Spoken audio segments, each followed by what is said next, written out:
All right, 7:30 in the morning, day 2. I'm in the car plotting a route, and Mike comes out with his hand behind his back. I have no idea. Last time, we got the unicorn. What's happening today? And this time, the unicorn is a friend. Ah! Heck yeah! And it's even patriotic. It's got stars on it. Nay. Nay. Very nice. We're gonna head over across the street to Burger King. Matt and Jackson are over there. Gonna meet up with them, talk to them for a minute, and continue on with the rally here. Unfortunately, Charlie had an emergency at home and had to get out of the rally, so we are going to continue on. So we will, I think, Mike, we need to name the unicorn's friend either Speedy or Charlie. Which one? Charlie. That kills people. Charlie. Oh, that was what's llamas with hats? Oh, well, we'll figure it out, so stay tuned. Hey everybody, thanks for joining in again, and welcome to day 2 of the Rustbelt Ramble. Our first checkpoint was a very old log cabin in Dayton, Ohio. Turns out it was actually hit by a massive tornado and survived somehow. There we got cool stories we heard, and one of them was about a train conductor who sacrificed himself actually to save the town. And headed to the Washington Courthouse in Washington Courthouse, Ohio. And we missed the protest that ended up later happening in the day.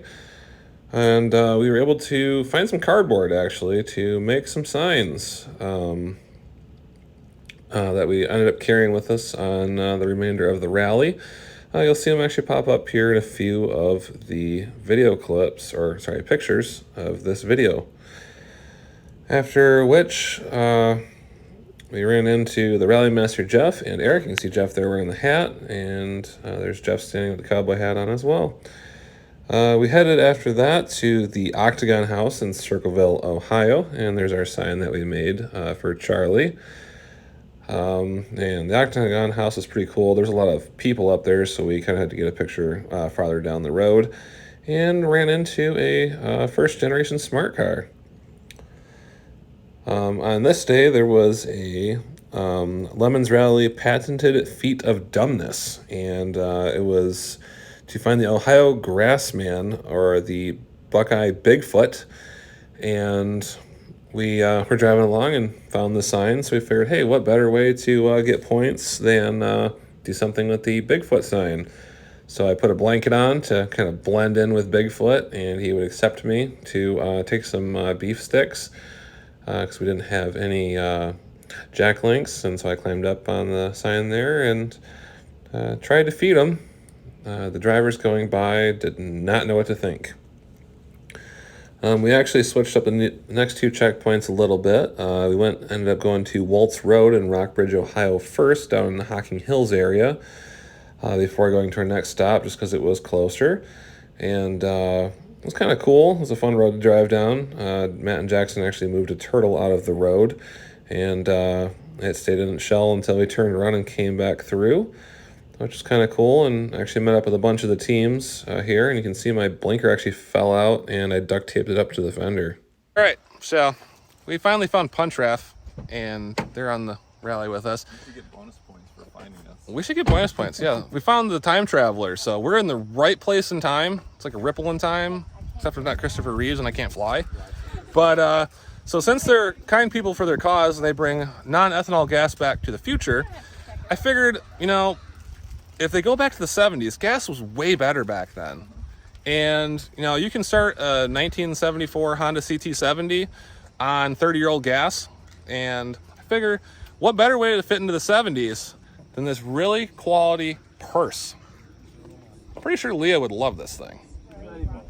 We got you a gift. We got you a purse to take with you back to the 70s when you guys get new gas that'll last 30 years. Oh, no, not Someone totally put a lot of work into that. Well, thank you. You're welcome. Is that from the... It brings. Yeah, I had to pay $1.25. I bought a plate in the bag, and I figured we can drive to the sign.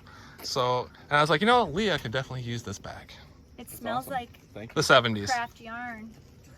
and the 70s. Look at this detailing. Nice. That's great. You can Top notch. I slide don't know that. what you call those, but it has those. That's got little nubbins. As I said, we did the checkpoints out of order, and this is actually the checkpoint, the John Glenn Astronomy Park over in Logan, Ohio.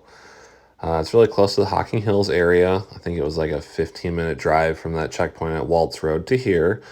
And it was pretty cool to see. It was very, very echoey for some reason with the way they had everything set up in there.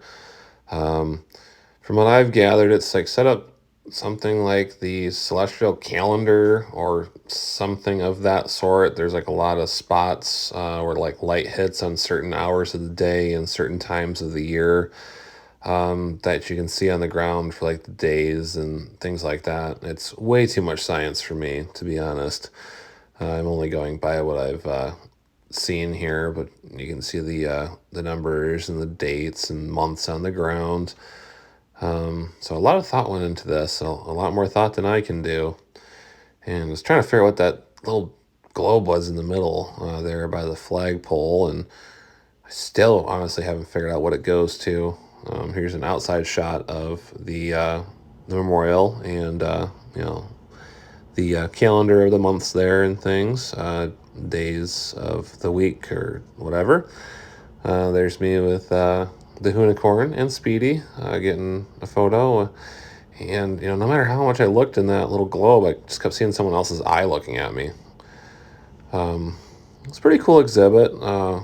If you're a John Glenn fan or, people that are into astronomy, definitely a place to check out. It's pretty cool. After we were there, we went over to the Nelsonville brick plant in Nelsonville, Ohio. Across the street, there was a little pull-off, and these are all the bricks that were used to pave the parking lot. And they're stuck pretty good in there, so you really couldn't pull one out. I just didn't want to get yelled at either, and for some reason, there was some commotion going on in the back, so I started not really knowing what to do. And as you can see here, Mike was beside himself, and this is what was happening. It just sounds like someone yelling after a while. Go back to the ice cream truck. Yeah, free ice cream.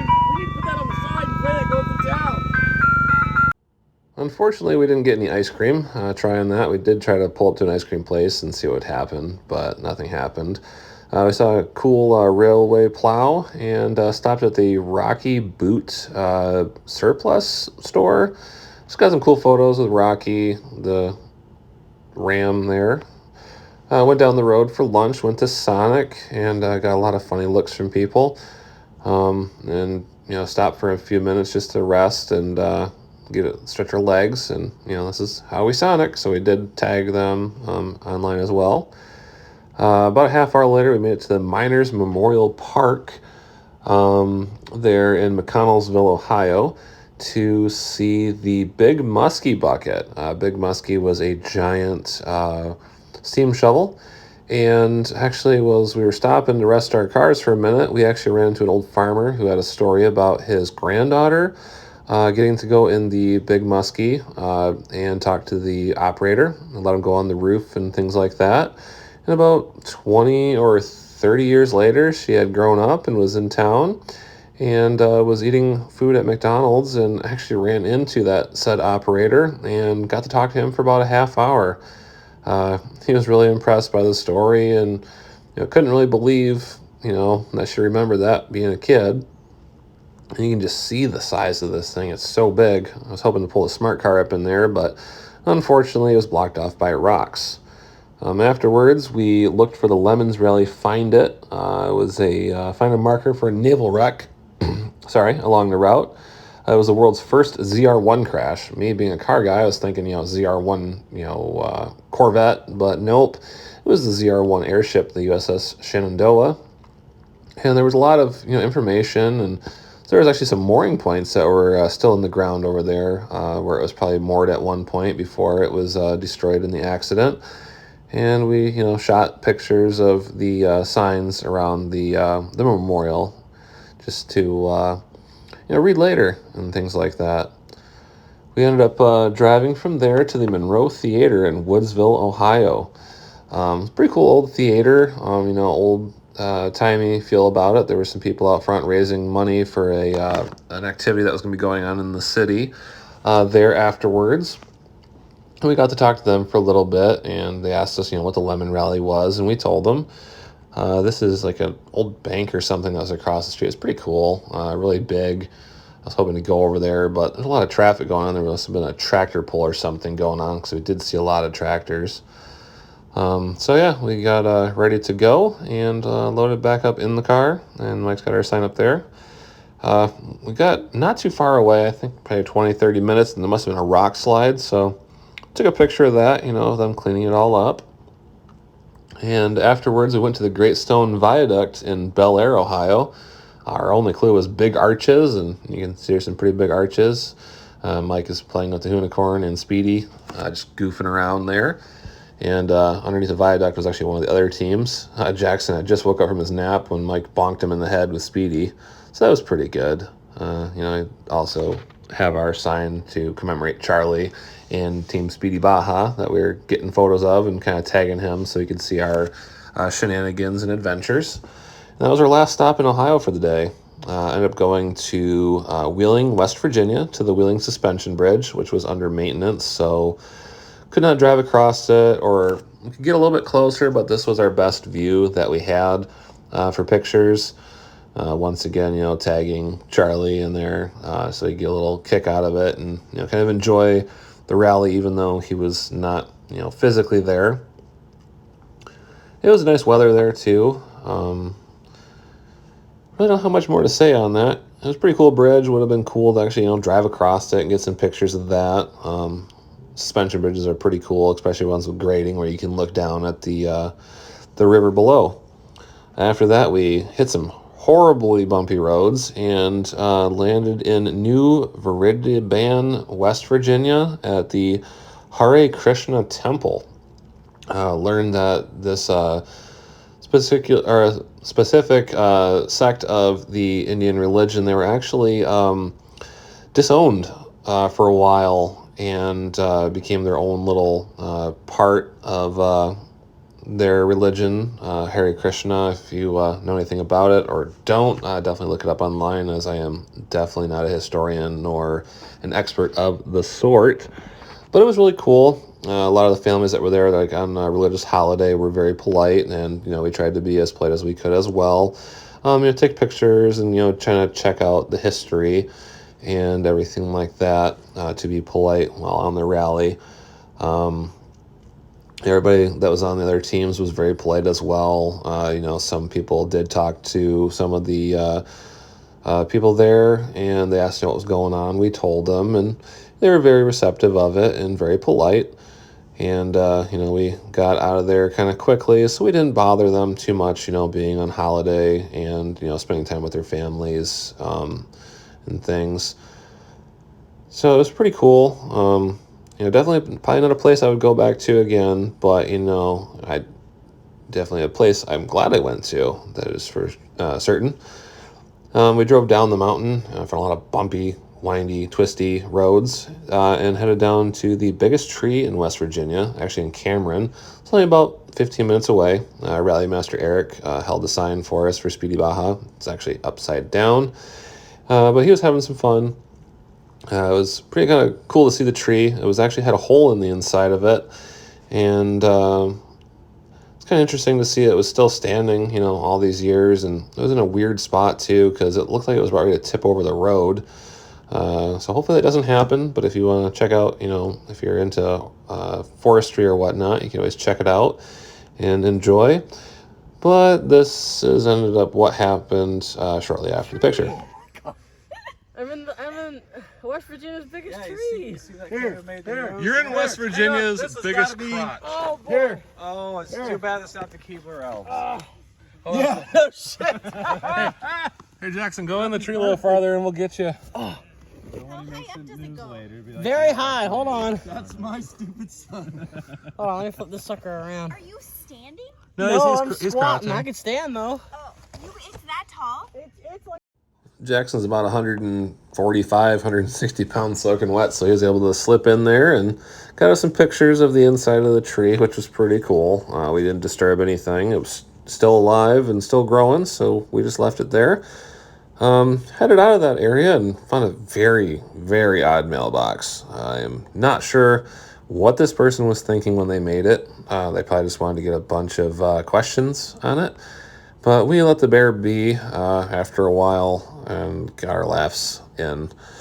On our final checkpoint of the day, it was find one of the Washington County's covered bridges in Washington County, Pennsylvania. So we stopped at the Brown-Lee Bridge. Kind of interrupted a grad party that was finishing up, but they were really cool and let us drive across the bridge there.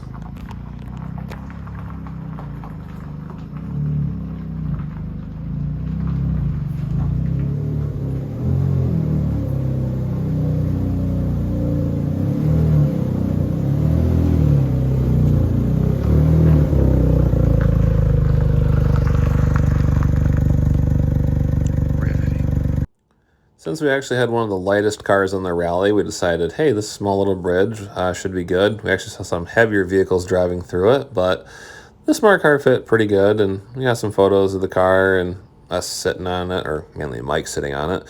And yeah, that is a baby bottle, duct tape to the hood. Thanks, Rice Krispies.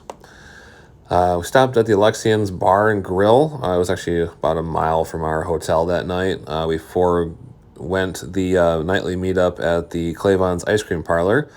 But everybody was really cool at the Alexian Bar. We actually must have stopped there when they were on their break and talked to a bunch of people that were on the patio.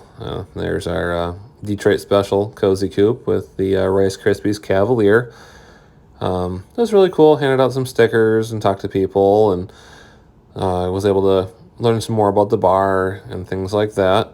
I went inside. I actually got a breakfast burger. It was very good. Should have ordered French fries instead of going with chips, but, I learned. But it was a very good burger at the same time. On our way out, I didn't realize a present they left us. I only found out when we got to the hotel there was a teddy bear that the waitresses put in the back of the Cozy Coupe. So we carried it the rest of the rally with us and lovingly named it Alexian after the bar. I hope you guys enjoyed the video. Please stick around for part 3, day 3, with the closing awards ceremony. If you guys have anything to say, feel free to comment and like and subscribe if possible. And we'll check you in the next video.